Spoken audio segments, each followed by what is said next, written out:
1858 से 1947 तक British crown ने भारतीय उपमहाद्वीप पर शासन किया। प्रथम विश्व युद्ध में अपनी भागीदारी के बाद भारत सरकार ने मामलों में अधिक भागीदारी करने की अपनी क्षमता में अधिक आत्मविश्वास विकसित किया और कई भारतीयों द्वारा आत्मनिर्णय की मांग के साथ प्रमुख राष्ट्रवादी आंदोलनों और नेताओं ने ब्रिटेन को भारत को स्वशासन देने के लिए राजी करने के लिए हड़ताल और विरोध प्रदर्शन आयोजित किया। जब दूसरा विश्व युद्ध समाप्त हुआ तो क्लेमेंट एटली के नेतृत्व द्वारा ब्रिटेन की लेबर सरकार ने भारत को स्वशासन देने का समर्थन किया। हालांकि यह एक जटिल प्रक्रिया साबित हुई। अंततः 1947 में ब्रिटिश संसद द्वारा पारित भारतीय स्वतंत्रता अधिनियम ने दो नए स्वतंत्र उपनिवेशों भारत और पाकिस्तान का निर्माण किया। भारत और ब्रिटेन के बीच ऐतिहासिक संबंध तब से है जब ईस्ट इंडिया कंपनी ने इसे व्यापारिक उपनिवेशों के रूप में शासित किया था। ईस्ट इंडिया कंपनी ने विघटन के बाद भारत 19वीं सदी के मध्य से ब्रिटिश सरकार के अधीन आ गया और इसे ब्रिटिश साम्राज्य का एक बहुत ही महत्वपूर्ण क्षेत्र माने जाने लगा। ऐतिहासिक रूप से भारत में ब्रिटिश शासन को ब्रिटिश राज्य के नाम से जाना जाता था। 20वीं सदी के प्रारंभ में ब्रिटिश शासन का लगभग कोई विरोध नहीं था।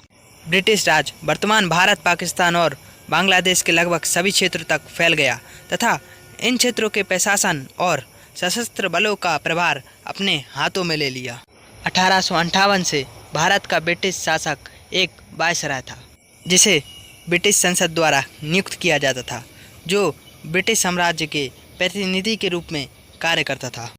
1861 से वायसराय ने इंपीरियल लेजिस्लेटिव काउंसिल के साथ मिलकर भारत के लिए कानून पारित किए। हालांकि ब्रिटिश राज के दौरान कुछ अर्ध संप्रभु रियासतें भी थीं जिन्हें प्रिंसली स्टेटस के नाम से जाना जाता था। इन रियासतों पर सीधे तौर पर ब्रिटेन का शासन नहीं था, बल्कि स्थानीय शासकों का शासन था जो वायसराय के अप्रत्यक्ष शासन के अधीन थे।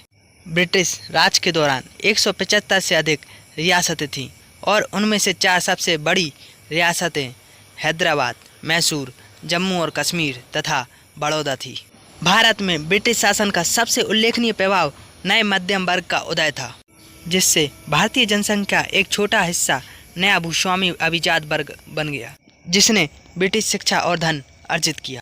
परिवहन और संचार के अंतर्गत कच्चे माल को एक स्थान से दूसरे स्थान तक ले जाने के लिए रेलवे और बंदरगाहों का एक विशाल नेटवर्क बनाया गया था और सामान्यतः ब्रिटिश शासन स्वतंत्रता, विज्ञान एवं प्रौद्योगिकी तथा मानव अधिकार की अवधारणाएं पश्चिम से लेकर आया, जिसके आने से भारत में ऐसे विचारों को बढ़ावा देने वाले कई सुधार आंदोलन स्थापित हुए। भारतीय राष्ट्रीय कांग्रेस (INC) की स्थापना 1885 में हुई थी। यह एक राजनीतिक पार्टी थी और ब्रिटिश साम्राज्य में उभरने वाला पहला आधुनिक राष्ट्रवादी आंदोलन था।